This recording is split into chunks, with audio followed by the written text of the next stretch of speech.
Hi സുഹൃത്തുക്കളെ, ഗുരുവായൂർ ദേവസ്വം ബോർഡിലേക്ക് already അപേക്ഷകൾ ക്ഷണിച്ചിട്ടുണ്ടായിരുന്നു LD ക്ലർക്ക് ഉൾപ്പെടെയുള്ള പരീക്ഷകൾക്ക് വേണ്ടിയിട്ട്. അപ്പോൾ അതിന് അപ്ലൈ ചെയ്യാത്തവർക്ക് ഇനി അപ്ലൈ ചെയ്യാൻ അവസരമുണ്ട്. കാരണം ലാസ്റ്റ് ഡേറ്റ് എക്സ്റ്റെൻഡ് ചെയ്തിട്ടുണ്ട് 12/5 വരെ. അതായത് മെയ് 12-ാം തീയതി തിങ്കളാഴ്ച അർദ്ധരാത്രി വരെ നമുക്ക് ഈ പരീക്ഷയ്ക്കായിട്ട് KDRBയുടെ വെബ്സൈറ്റ് വഴി അപ്ലൈ ചെയ്യാനായിട്ട് സാധിക്കും. KDRB വിജ്ഞാപനം ചെയ്ത ഗുരുവായൂർ ദേവസ്വത്തിലെ 38 തസ്തികകളിലേക്ക് LD ക്ലർക്ക് ഉൾപ്പെടെയുള്ള ഒരുപാട് തസ്തികകളിലേക്ക് വിളിച്ചിട്ടുണ്ട്. അപ്പോൾ ആ 38 തസ്തികകളിലേക്കുള്ള ആപ്ലിക്കേഷൻ കൊടുക്കാനുള്ള ലാസ്റ്റ് ഡേറ്റ് എക്സ്റ്റെൻഡ് ചെയ്തിരിക്കുകയാണ്. LD ക്ലർക്ക് പരീക്ഷയ്ക്കായി, അതായത് ദേവസ്വം ബോർഡ് LD ക്ലർക്ക് പരീക്ഷയ്ക്കായിട്ട് I+ ഏറ്റവും ഇന്റൻസീവ് ആയിട്ടുള്ള ബാച്ചുകൾ ആരംഭിച്ചിട്ടുണ്ട്. നിങ്ങൾക്ക് ഇതേ ചാനലിൽ തന്നെ ഒരുപാട് വീഡിയോസ് അതുമായി ബന്ധപ്പെട്ട് കാണാൻ സാധിക്കും.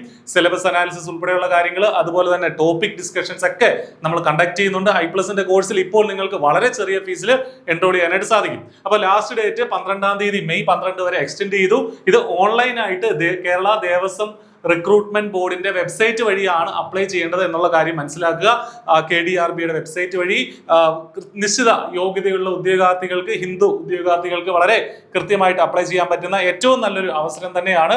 അപ്പോൾ പരീക്ഷയ്ക്കായിട്ട് പഠിക്കുക, അപ്ലൈ ചെയ്യുക. ആപ്ലിക്കേഷൻ കൊടുക്കാത്തവർക്ക് നല്ലൊരു അവസരമാണ്. അപ്ലൈ ചെയ്യുക, നന്നായിട്ട് പഠിക്കുക. LD ക്ലർക്ക് പരീക്ഷയ്ക്ക് നിങ്ങൾ കോച്ചിങ്ങിന്റെ ആവശ്യമുണ്ടെങ്കിൽ I+നൊപ്പം ജോയിൻ ചെയ്യാം. അതും വളരെ ചെറിയ ഫീസിൽ ജോയിൻ ചെയ്യാം. അപ്പോൾ നന്നായിട്ട് പഠിക്കുക, നല്ലൊരു ജോലി നേടുക. All the best. Thank you.